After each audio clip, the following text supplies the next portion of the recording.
Last के 10 years में India में कम से कम 1000 से 2000 स्टार्टअप खुले हैं। इन स्टार्टअप में कुछ जो बड़े नाम हैं जैसे इनमोबी, फ्लिपकार्ट, जिपडायल, स्विगी और ऐसे बहुत सारी कंपनीज़ हैं।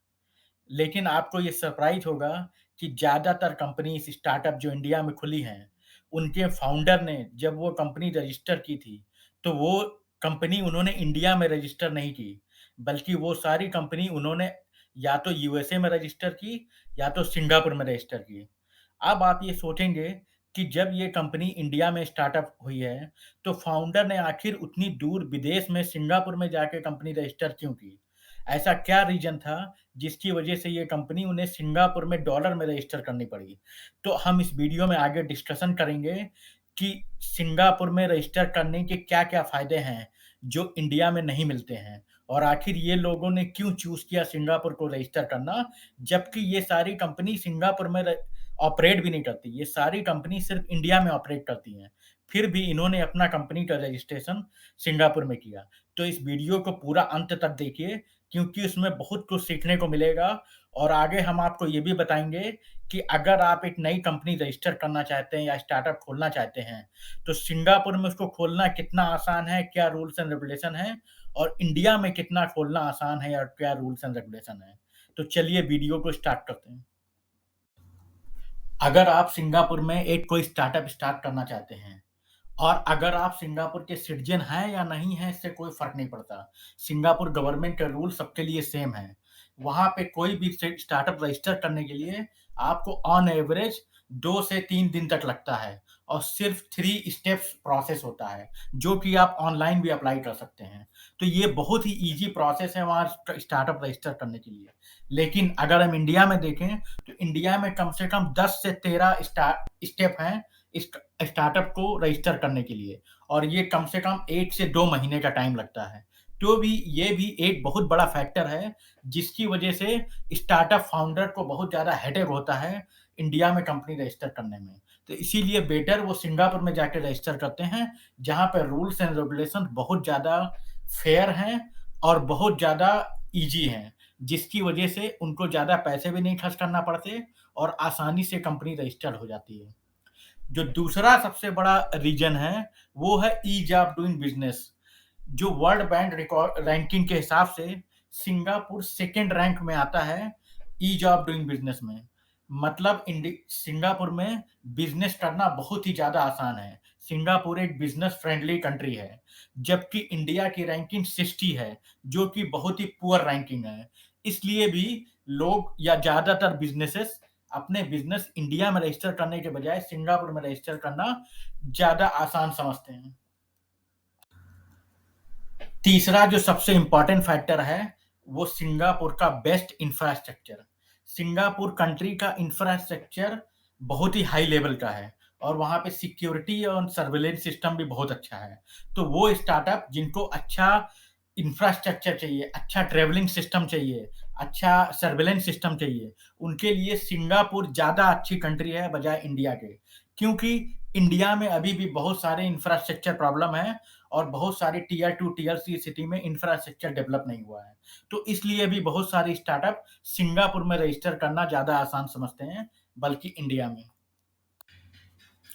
किसी भी स्टार्टअप के लिए शुरू के 3 से 5 साल सबसे ज़्यादा इम्पोर्टेंट होते हैं, क्योंकि इस टाइम में उनके पास फंडिंग का प्रॉब्लम रहता है, फाइनेंस का प्रॉब्लम रहता है और उनको सबसे ज़्यादा फंड्स की प्रॉब्लम होती है।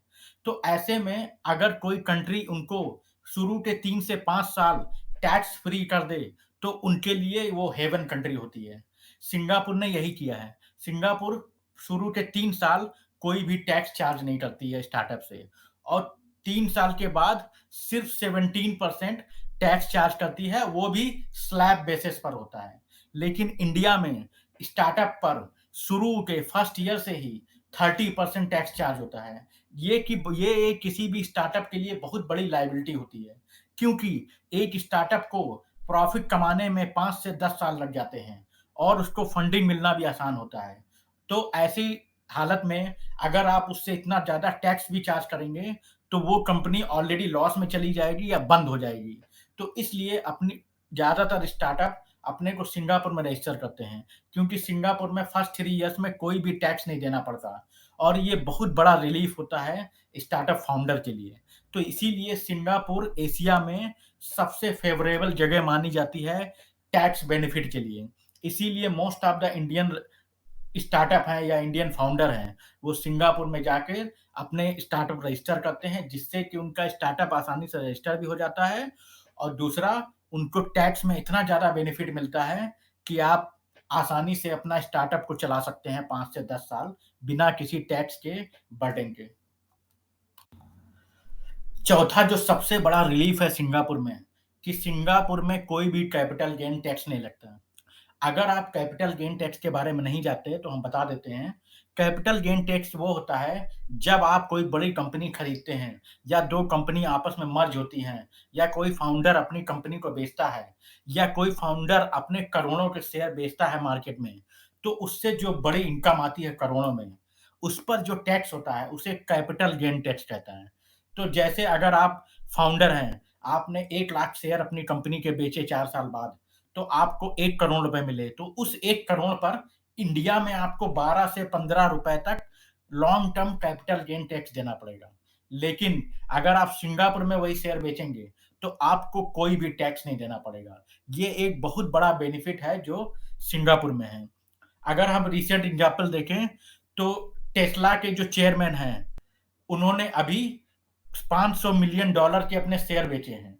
उनको उस पे बहुत सारा कैपिटल गेन टैक्स देना पड़ेगा यूएसए में, क्योंकि यूएसए में भी long term capital gain tax लगता है। लेकिन सिंगापुर एक ऐसी कंट्री है पूरे एशिया में, जिसमें कोई भी कैपिटल गेन टैक्स नहीं है। तो अगर आप अपनी कंपनी को मिलियंस ऑफ डॉलर में किसी को बेचते भी हैं, तो आपको कोई भी टैक्स नहीं चुकाना पड़ेगा। ये एक बहुत बड़ा रिलीफ है, क्योंकि अगर आप एक अपनी कंपनी $100 मिलियन में किसी को बेचते हैं, तो इंडिया में आपको उस पर $10 मिलियन टैक्स भरना पड़ेगा। लेकिन अगर आप सिंगापुर में हैं, तो आपको ज़ीरो टैक्स भरना पड़ेगा। ये एक बहुत बड़ा प्रॉफ़िट होता है कंपनीज़ के फाउंडर के लिए, कंपनीज़ के मैनेजमेंट के लिए।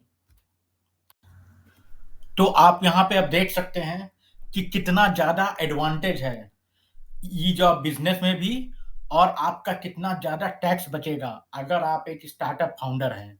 अगर आप ये फाउंडर या अपना स्टार्टअप सिंगापुर में खोलते हैं, तो आप 3 से 5 साल में millions of dollar capital gain tax में भी बचा सकते हैं और इनकम टैक्स में भी बचा सकते हैं और बिज़नेस टैक्स में भी बचा सकते हैं।